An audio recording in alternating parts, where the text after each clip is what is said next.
Yeah, good day all wherever you're watching from. Today I'm going to show you how I made this spaceship, this Greeble spaceship. So I'm going to play it now.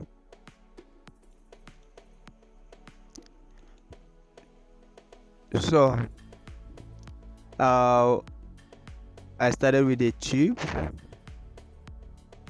and I set it to the primitive type. If you could use same tube,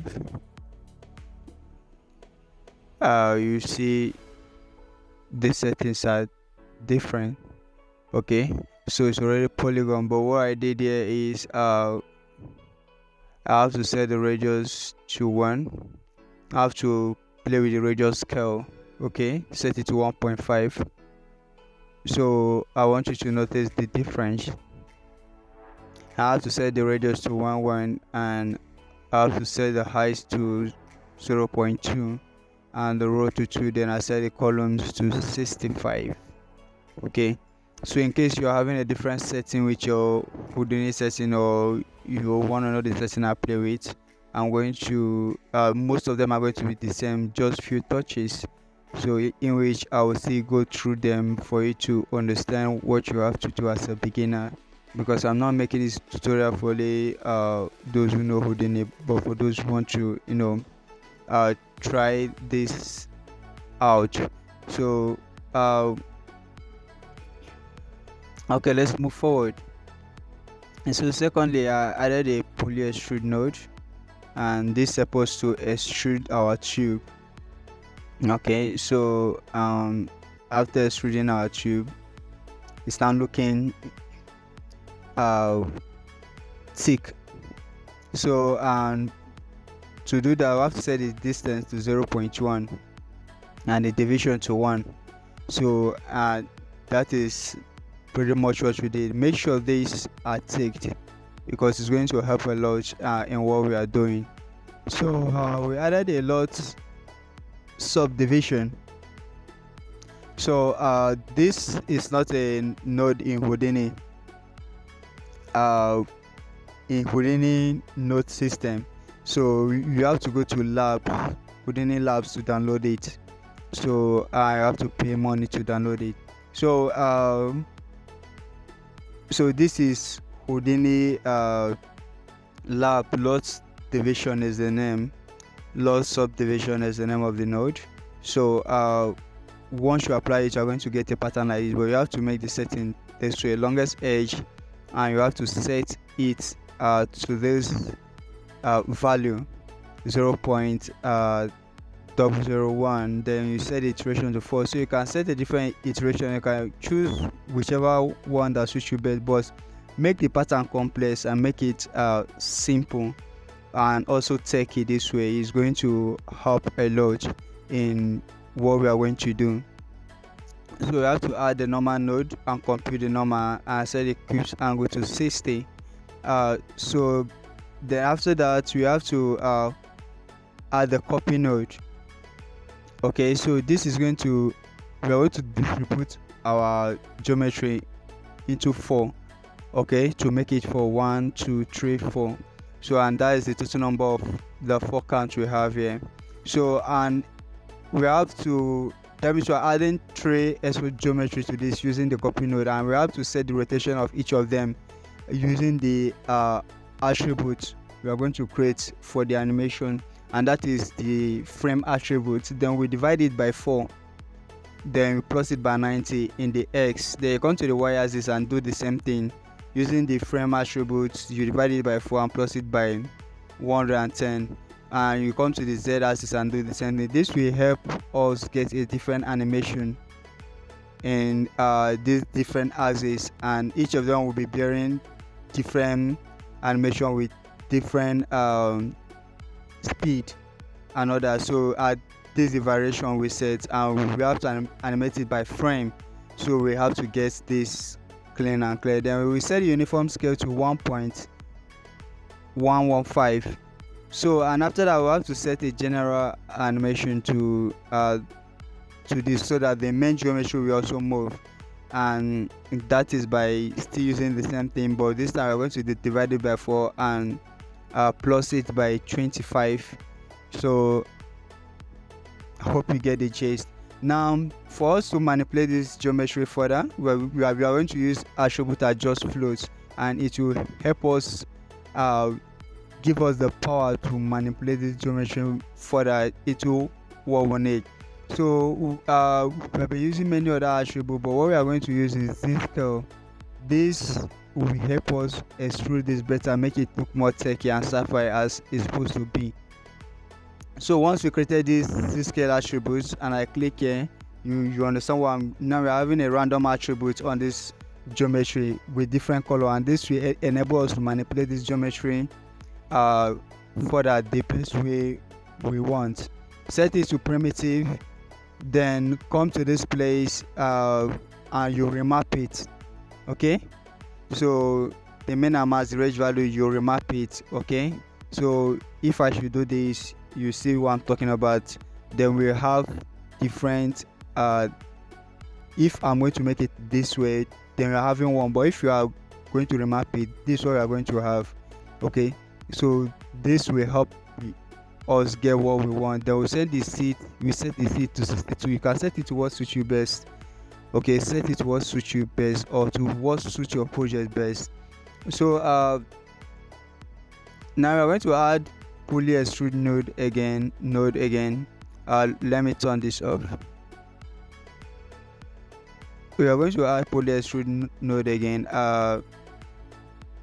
Now we have to use the Z scale attribute we created and the distance scale of the poly extrude node, but we have to send the distance to 0.05. If not, we are going to be having an ugly extrusion here. Okay, it's going to be ugly. It's not going to make sense. It's not going to look techy and beautiful like this. Okay, so your geometry might be different though. Just like I always say, you have to set it to what suits you best, but this is the distance scale I use. Okay, so we have to come to this local control, turn on the distance scale and add this Z scale here. So this is what we are going to do. Then we have to add another labs node, that is random selection. So this is going to select based on the attribute we created randomly, and it's going to delete. So we are going to create a group name for that deleted and call it selected. So I have to delete non-selected. Okay, so this is how we keep this. Okay, then you create a group from the selected and call it selected, or you can name it anything you want. It's just a group name. Okay, so by doing this, you have created a attribute already for this. So we are going to go further and add another poly extrude node. Okay, so we are going to go further and add another poly extrude node, and this is what we are going to have this time. And for us to have this still based on that selection, we have to set the distance this time to 0.01 because we have already made a selection, and inside that selection we have to still extrude to make it look more detailed and how it's supposed to be. In reality, if we are looking at this from the film aspects, this spaceship can carry thousands or millions of people. So we are trying to make this look as detailed as possible. So we have different decks, so a whole colony can even live in this spaceship. So, and that is the target for it. So after that, I did a little bit coloring using that same attribute. I mean the group attribute we created, which is selected. So I colored it with that, but that will be for the rendering part. So just have to create a null, and I made a cache. I have to cache this and cache it and load it from this, and which I've already done the playback. Okay, so I did the second one, which is looking like a time machine. Okay, so this is just the first step to this, because I just have to create this geometry, and then we have to add every other thing to it. So I'll be releasing more tutorial on the sun and the star. Just watch to the end where I will explain that, okay, for the next tutorial. So this looking like a time machine, so except in your own case you might make it move faster than this. So how I in this box I created, I have to add the blast node, and I have to play with the number. If I want to look at this number now, if I want to visualize it by this display point, let's go to the primitive number. This will help us visualize it better. Now we are having 5 at the bottom and we are having 4 at the top. Okay, so what I did is deleting 5 just by adding 5 here. So if you have watched Houdini beginners tutorial, you understand this, because some good and professional tutors went through this. So I just have to add another blast node and delete and add number 4. So this is the number representing this vertex of this geometry. So and after that, just I added a subdivision node to get it to the shape. Okay, then in which I now added a poly extrude node and extruded it. Now it's not the same setting with the other one, so I'm going to show you where I just added the rest of the node, but they end the same settings. So I added the insert to be negative 0.01. So and I added the distance to be 0.12.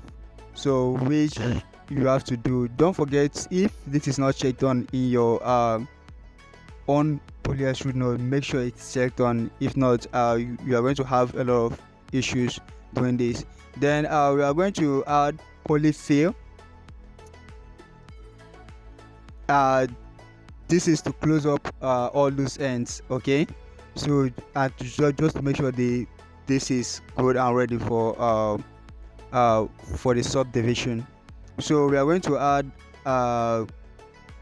every other thing back just as it is here. So I did not change anything again. The animation and every other thing we created, they are just the same right to the end. So this is the final piece, in which you have already seen that. So this is the final piece, and this one is looking like a time machine. Okay, so if you watch here, I have to because it's dragging my machine down. Okay, so but this made it look like a time machine because I have to recreate this with different kind of details. You can make yours more detailed than this by just adding subdivision node and divide your geometry more and using the lot subdivision to add more details to it. But I just prefer this one to be like this because it's looking like a time machine. Okay, so the texturing and the detailed render one will bring out the beauty of this. So for now, this is it. So we are going to be looking at creating the sun, but it will be for this Greeble spaceship. So we are going to look at creating the sun. We are going to look at the smoke with the stars and and all that. Okay, so if I should turn on my light, I created a light for this. Those are viewport lights, enabling viewports. Good. So I created a lightning for this and I added just a cool blue kind of vibe to it. So sorry, my viewport is lagging a little bit. Good. So this area light and a distant light. Okay, so if I should be viewing this, I don't know, if I should look through the distant lights, it's kinda different though. Okay, So I'll talk more on the lightning and rendering of this Greeble spaceship. But before that, I have to teach you all this, and so you understand how this is going to look at the final render. So thank you for watching. If you are actually, this is a concept from someone and I love this and I decided to go in and recreate it also. So I'm attributing this to him, so in case he watches the tutorial, this all his ideas, and I just went in and recreate and made it my own also. If you are a pro watching this, don't forget to like, share, place a comment on how I can improve this and make it better. And if you're a beginner watching and have any other question to ask, just drop a comment. But please don't forget to like and also subscribe to this channel. So I'll be seeing you next time in my next tutorial. So I'll be dropping more Houdini tutorial, more Cinema 4D tutorial, and more After Effects tutorial, and also the movie I did. I'll be dropping the tutorial here. So if you're a beginner and you love After Effects and you want to learn more, there's a lot to show you on what I did in my short movie. So please like, share, subscribe, and see you next time in my next video. Bye.